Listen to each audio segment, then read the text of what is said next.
Halo para penggemar Solo Leveling.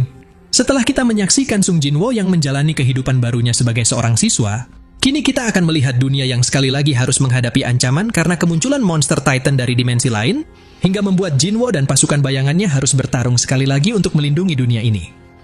Tapi sebelum kita lanjutkan pembahasannya, bolehlah kasih like dan subscribe dulu channel ini. Semoga kalian selalu diberi kesehatan dan selalu berbahagia. 果たしてどこまで行けるか。悪魔の城攻略。 Cerita berlanjut dengan memperlihatkan situasi di daerah gurun Amerika Barat, lebih tepatnya di bawah retakan langit yang dilaporkan oleh seorang turis sebelumnya. Pemerintah Amerika telah menyegel area ini dan memanggil semua ahli untuk mencari tahu fenomena apa yang terjadi saat ini. Namun sayangnya, tak ada satupun dari mereka yang bisa memberikan jawaban pasti. Hingga sampailah ketika seorang jenderal militer mengatakan jangan khawatir, sebab jika memang ada sesuatu yang akan keluar dari retakan itu, maka pasukan militer ini yang akan mengatasinya. Tiba-tiba semuanya malah dikejutkan dengan sebuah kekuatan yang mampu melayangkan seluruh armada tempur mereka, di mana pemilik kekuatan itu ternyata adalah Jinwo yang sudah tiba di sana dan berkata, mana mungkin senjata seperti itu akan mempan terhadap mereka.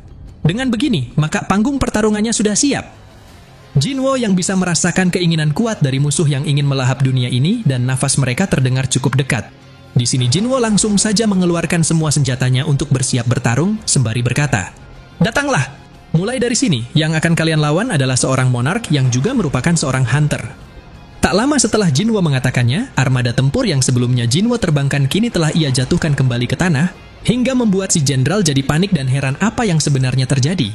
Lalu di saat yang sama, retakan di langit juga telah berubah menjadi sebuah gate yang mengeluarkan pasukan Titan yang siap bertarung untuk melahap dunia ini. Bos Titan itu kemudian berkata kepada Jinwo, "Apa-apaan ini? Hanya kau sendirian saja yang ingin menghentikan kami." Namun setelah Jinwo menjawabnya dengan tenang, "Apa aku sungguh terlihat sendiri di matamu?" Pada saat itu juga, Jinwo langsung memanggil semua pasukan bayangannya untuk bersiap memulai perang, hingga seluruh wilayah itu telah diselimuti oleh kekuatan kegelapan Shadow Army yang tak terhitung jumlahnya. Sementara bertepatan dengan Jinwo yang memerintahkan pasukannya untuk mulai menyerang. Shin kemudian berpindah ke Istana Negara dan terlihat ada presiden yang sedang duduk dalam kekhawatiran saat ia bergumam. Saat ini ada retakan misterius yang tiba-tiba muncul di tengah gurun, dan ada makhluk aneh yang keluar dari dalamnya. Apa kami mampu merahasiakan hal segila ini pada dunia? Tapi sebelum itu, yang terpenting apakah kami mampu menangani makhluk-makhluk tersebut? Tak lama kemudian, seorang jenderal bernama Harrison datang melaporkan kepada presiden bahwa situasinya telah berakhir. Lalu Harrison juga langsung menunjukkan rekaman video pertarungan yang diambil dari drone kepada para petinggi lainnya. Semua orang yang melihatnya tampak sangat terkejut dan punya banyak pertanyaan. Sebenarnya, siapa pria yang bertarung melawan pasukan makhluk asing itu? Di mana pasukan militer saat pertarungan berlangsung? Dan kenapa pria itu malah berdiri di tengah-tengah para monster tersebut? Namun, alih-alih memberikan jawaban yang mereka inginkan, ternyata Harrison sendiri juga ingin tahu siapa pria itu sebenarnya. Lalu Shin kembali memperlihatkan situasi pertarungan, di mana Tas yang menggunakan item sihirnya untuk menyemburkan api dalam skala besar, hingga ia mampu membelah barisan pasukan musuh. Sementara ketika prajurit Giant juga mulai bergerak melancarkan serangannya, dengan cepat Jinwo langsung melesat dalam kecepatan tinggi untuk menebas kepala musuh dengan menggunakan daggernya, yang kemudian Jinwo lanjutkan dengan menciptakan beberapa senjata berukuran besar dan langsung melemparkannya kepada musuh, hingga Jinwo mampu menumbangkan lawannya hanya dalam sekali serangan.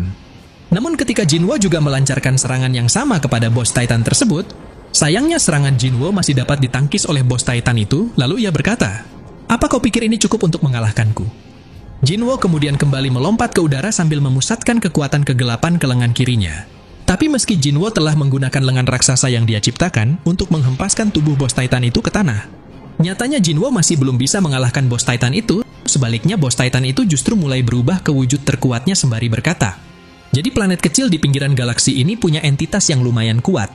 Namun fakta bahwa kalian harus membesarkan tubuh kalian untuk memaksimalkan kekuatan kalian adalah tanda kalau spesies kalian masih primitif. Sebaliknya kami para Titan justru mengecilkan tubuh kami untuk bertarung dengan kekuatan penuh. Dan tentu saja hal seperti itu hanya bisa dilakukan oleh prajurit terhebat di ras Titan seperti diriku."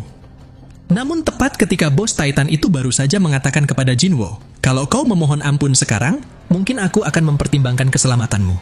Tiba-tiba sebuah tebasan pedang milik Belion telah diayunkan ke kepala bos Titan itu, lalu seekor prajurit naga bayangan juga langsung melahap kepalanya. Jinwo yang ditanyai oleh Belion, "Apakah Anda ingin berbincang dengan para makhluk itu, Master?" Lantas Jinwo pun menjawab tidak. Mereka terlalu arogan. Karena itu sepertinya kau harus memberikan sedikit perhatian lebih kepada mereka. Belion yang mendengarnya kemudian langsung menuruti perintah Jinwo dengan menghabisi semua musuh sekaligus menggunakan senjatanya. Lalu Shin kembali berganti ke ruang rapat kepresidenan. Jadi berhubung sampai saat ini belum ada yang dapat menemukan identitas Jinwo yang sebenarnya, sontak hal itu telah membuat presiden jadi sangat penasaran, hingga ia langsung mengerahkan FBI dan CIA yang dipimpin oleh David untuk menemukan identitas Jinwo. David mengatakan, secara realistis hal itu mungkin saja bisa dilakukan. Tapi kali ini, bagaimana kalau kita menggunakan cara yang tidak realistis? Lebih tepatnya, jika kita menggunakan pendekatan yang tidak realistis, maka kami punya orang yang bisa memberitahukan kita kebenaran yang tidak diketahui orang lain. Dan seperti sebelumnya, kali ini dia juga akan membimbing kita ke jawaban yang benar, dan orang itu adalah Nyonya Selner. Beberapa hari kemudian, hari kualifikasi turnamen atletik siswa tingkat nasional akhirnya telah tiba. Jinwo yang mengikuti turnamen itu tampak sangat terkejut saat melihat prajurit bayangan Iron yang telah bereinkarnasi menjadi seorang manusia biasa bernama Kim Chul, dan dia juga berprofesi sebagai atlet lari. Jadi begitu sang ketua klub lari sekolah lain meremehkan Choi Tae-wong karena telah membiarkan siswa baru seperti Jinwo mengikuti kompetisi ini. Lalu ketua itu juga memperkenalkan Kim Chul sang Rocky sekolahnya yang dijuluki sebagai monster karena kehebatannya. Tiba-tiba Kim Chul dapat merasakan tekanan yang sangat kuat, seolah-olah tubuhnya telah mendapat dorongan untuk berlutut di hadapan Jinwo. Kim Chul yang tidak memahami apa yang sedang terjadi padanya, sontak ia berusaha melawan tekanan itu dengan cara menantang Jinwo dan ingin bicara berduaan saja. Semua rekan Jinwo yang mendengarnya sempat berpikir bahwa mereka akan bergelut sebelum pertandingan. Tapi Jinwo mengatakan kepada mereka untuk jangan khawatir, sebab semuanya akan baik-baik saja. Saat sudah berada di tempat sepi yang hanya ada Jinwo dan Kim Chul saja, di sini terlihat Kim Chul yang mencengkeram baju Jinwo dengan arogan sembari berkata, "Apa kau pikir karena kita berada di tingkatan yang sama, aku akan takut padamu?" Namun sebelum Jinwo menjawab pertanyaan itu, beberapa prajurit elit Jinwo juga mulai bermunculan, karena mereka senang bisa melihat sosok Iron yang telah kembali. Lalu tanpa terduga, Kim Chul yang tadinya sangat marah kepada Jinwo, tiba-tiba ia malah menangis dan langsung berlutut di hadapan Jinwo. Kim Chul yang bingung sontak jadi bertanya-tanya kenapa ia jadi seperti ini. Jinwo bergumam, saat ini Iron telah hidup sebagai seorang manusia bernama Kim Chul, bukan lagi sebagai Shadow Army. Jadi sebaiknya aku tak perlu lagi memperpanjang hubunganku dengannya. Namun berhubung saat itu Kim Chul malah menanyakan kepada Jinwo, apakah ini yang orang-orang sebut cinta? Jinwo yang merinding mendengarnya, sontak ia langsung menghapus ingatan Kim Chul tentang ikatan yang pernah terjalin di antara mereka selama dia masih menjadi Iron. Lalu Jinwo juga mengganti ingatan tersebut dengan berkata, "Hari ini kau datang untuk mencoba memprovokasiku. Tapi kau tiba-tiba mengetahui kalau aku adalah anak dari teman ayahmu, jadi semua masalah kita sudah selesai. Mulai sekarang kau akan berhenti bersikap kasar. Kau adalah pria yang berjuang untuk melindungi dunia ini, jadi banggalah pada dirimu sendiri." Sementara ketika pertandingan lari akan segera dimulai, dan semua peserta dipersilahkan untuk berkumpul di garis start. Shin kemudian kembali berganti ke sisi David yang sedang berkunjung ke rumah Nyonya Selner. Tujuan David ke sini adalah untuk mencari jawaban tentang pria misterius yang bertarung sendirian melawan monster sebelumnya.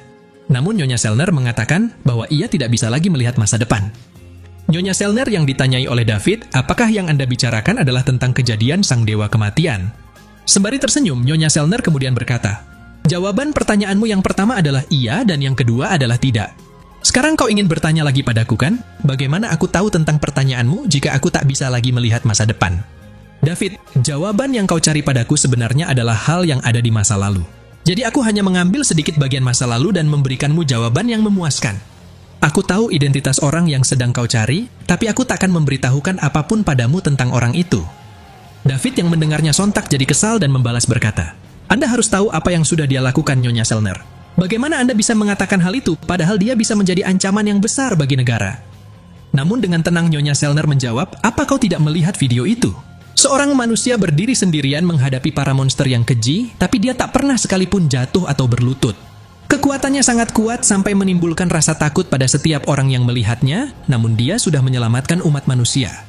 Jadi apa kau akan percaya padaku kalau aku bilang hal seperti itu bukan pertama kalinya terjadi?"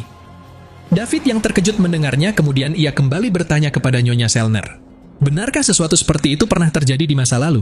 Lantas bagaimana umat manusia menghadapi beberapa krisis yang menghancurkan mereka, namun tidak kita sadari?" Tapi berhubung David akan mencoba mempercayai bahwa identitas pria yang ia cari mungkin memang sama seperti yang dikatakan oleh Nyonya Selner.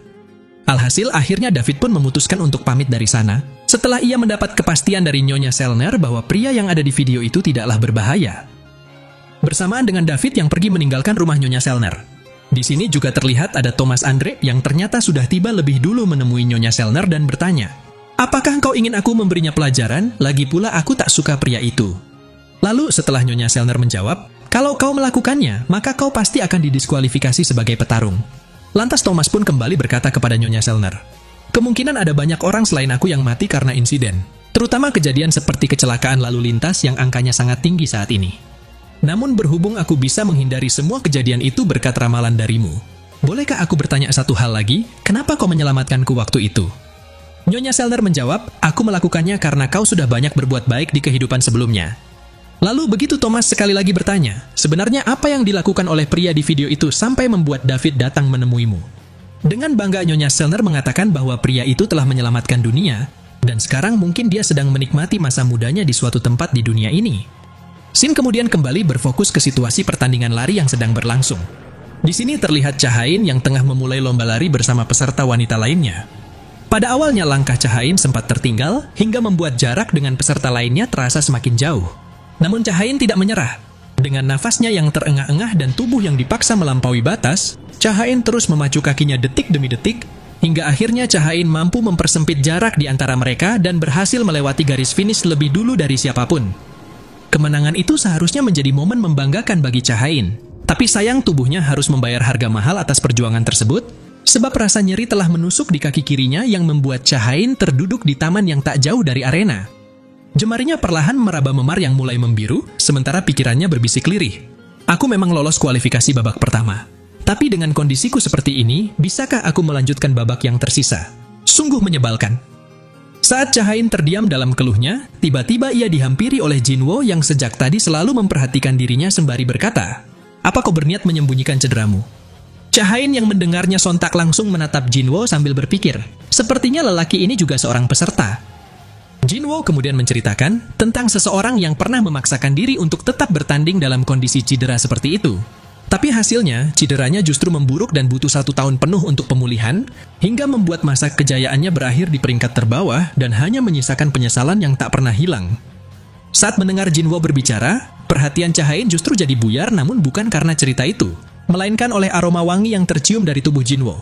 Tapi berhubung Jinwo sendiri tak tega melihat Cha-Hain harus menderita karena cederanya saat ini.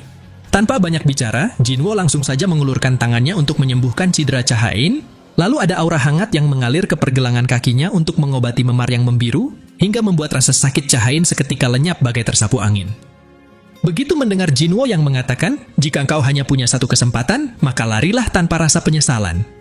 Cha-Hain yang masih belum bisa mengingat siapa Jinwo, lantas ia bertanya, "Apakah kita pernah bertemu sebelumnya?" Namun alih-alih langsung menjawab pertanyaan tersebut, Jinwo justru menantang Cha-Hain untuk berlomba lari bersamanya. Dan jika Cha-Hain bisa menang, maka Jinwo akan memberitahukan segalanya kepada Cha-Hain. Mendengar hal itu, tentunya Cha-Hain langsung jadi kehilangan kepercayaan dirinya, karena dia tahu kalau Jinwo telah memenangkan semua kualifikasi yang dia ikuti hari ini. Hingga sampailah ketika Jinwo kembali berkata, "Kalau begitu akan kuanggap jawabanmu itu sebagai menyerah." Cha-Hain yang merasa tak mungkin bisa mengalahkan Jinwo, akhirnya ia mencoba membuat kesepakatan lain dengan mengatakan, "Karena babak penyisihan akan dimulai sebentar lagi, bagaimana kalau kau mengatakan yang sebenarnya padaku saat aku memecahkan rekornya?" Jinwo yang mendengarnya tampak tersenyum dan bergumam, sepertinya tak peduli apakah dia masih remaja atau dewasa, sikapnya itu memang tidak pernah berubah. Dan alhasil, akhirnya Jinwo pun setuju menerima kesepakatan itu, hingga pertandingannya telah selesai dan hari-hari berikutnya juga masih berjalan dengan damai. Di sini terlihat Jinwo yang menjalani sekolahnya bersama sahabat dan anggota klub larinya seperti biasa. Sesekali Jinwo juga menghabiskan waktunya dengan bermain di warnet, belajar bersama Igris untuk menghadapi ujian, dan sepulang sekolahnya Cha-Hain dengan senyum cerianya selalu datang menemui Jinwo, seakan ia enggan membiarkan jarak memisahkan mereka. Singkat cerita, ketika hari Natal telah tiba dan Jinwo berencana merayakannya bersama Cha-Hain. Saat itu Cha-Hain sekali lagi ingin menagih janji Jinwo yang akan memberitahukan segalanya jika Cha-Hain menang lomba lari. Jadi bagi siapapun yang bisa mencapai pohon Natal itu, maka dia adalah pemenangnya. Jinwo yang mendengarnya kemudian ia bertanya kepada Cha-Hain, "Sebenarnya apa yang ingin kau ketahui sampai segitunya?" Lalu Cha-Hain menjawab, "Aku ingin mengetahui semuanya. Termasuk apa yang terkadang kau pikirkan, dan apakah kita pernah bertemu sebelum hari kualifikasi waktu itu." Namun berhubung kali ini Cha-Hain punya jurus jitu yang pastinya akan membuat Jinwo tidak berkutik dengan berkata, Jika engkau menyukaiku, maka kau jangan bergerak dari tempat ini. Alhasil, Cha-Hain bisa berlari lebih dulu memenangkan tantangan itu tanpa hambatan apapun. Jinwo yang melihatnya sontak langsung tersenyum dan jadi teringat dengan semua kenangan indahnya bersama Cha-Hain di masa lalu. Bahkan meskipun awalnya waktu telah diulang tanpa ada seorang pun yang dapat mengingat siapa dirinya, kini Jinwo benar-benar merasa senang karena ia masih bisa menjalani hidup baru bersama pujaan hatinya, dan malam itu pun mereka tutup dengan saling memadu kasih di bawah langit dengan gemerlap cahaya yang indah. Nah, jadi inilah keseluruhan cerita dari video Solo Leveling episode kali ini. Terima kasih buat teman-teman yang sudah nonton sampai selesai. Kira-kira akan ada keseruan apalagi setelah ini? Tetap nantikan update video lanjutannya hanya di channel Onobe.